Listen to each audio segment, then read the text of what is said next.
Woman watches pig livestream, then sees something unsettling. She leaned towards the monitor, rubbed her eyes, and blinked hard. She couldn't believe what she was seeing. The creature ran back and forth in a panicked frenzy, sending sprays of straw and dirt everywhere. Out of the corner of her eye, she saw something else, something far more unsettling. Flora was sick of the endless stream of politics and drama that inundated her social accounts.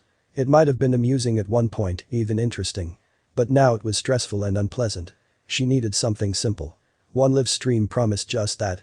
It was the last thing anyone would choose, a big old pig. The one view camera showed a big sow named Ethel. The large pig wandered back and forth in her pen, shoving her nose into the ground or rolling over for a quick nap. It was the epitome of boring. It was perfect. Flora skimmed through the site details and noticed something surprising. The hairy swine was due to have piglets in a few months.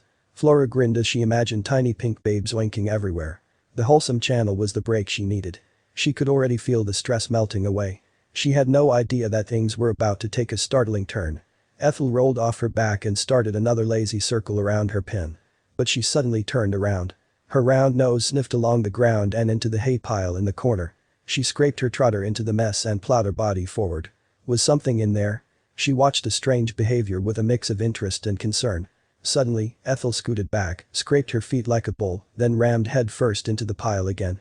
The pen boards shook and overhead lights swung wildly. What Flora saw next would send her into a panic. She wasn't a farmer.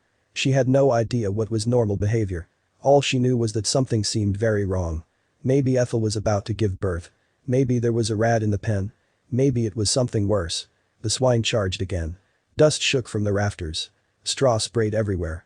Big Ethel moved to the other side of the pen. The next run into the hay pile was the last one Flora would witness. The final crash pulled down the overhead light, knocked over the food trough, and cracked several slats of wood. The pig didn't move. Flora gasped and grabbed the monitor. What just happened? And as if things couldn't get any crazier, she spotted a wisp of gray just off to the side of the camera frame. It swirled into the air like wisps from a cigarette. Red, yellow, and orange flickers appeared in the background. "Oh my God," she whispered. The light that Ethel had knocked down was a heating lamp that had sparked the hay into flames. The fire started as a small poof of light, then suddenly roared across the pile. The sow scurried out from the death trap clearly in distress. Flora looked at the view count. She was the only one watching. No one appeared. No farmers rushed in with water buckets. The flames grew higher. Flora grabbed her phone. There was contact information at the bottom of the screen. Ring, ring, ring. No answer. She tried again. Nothing. Ethel ran terrified circles in her enclosure. There was only one more thing she could do.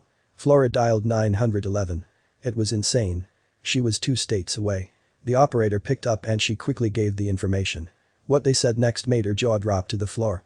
In an annoyed voice, the other end warned her that prank calls to the emergency switchboard were illegal. She hung up, feeling the tears build. Was she going to have to watch this poor animal die? All she could do was type over and over again in the chat window and pray there was a notification bell on the farmer's end. Just as the flames reached the ceiling, the door burst open. 2 men ran into the pen. One sprayed down the fire with an extinguisher while the other held and comforted Ethel. Minutes later Flora got a message. It had worked. They had heard her insistent message beeps and learned of the danger. But there was one more surprise coming. The farmers were so thankful she had saved their lifelong friend, they offered for her to come out and visit. They were also going to name the first piglet after her. Flora leaned back into her chair and let out a long sigh of relief. Maybe next time, a live stream of flowers growing would be safer to watch.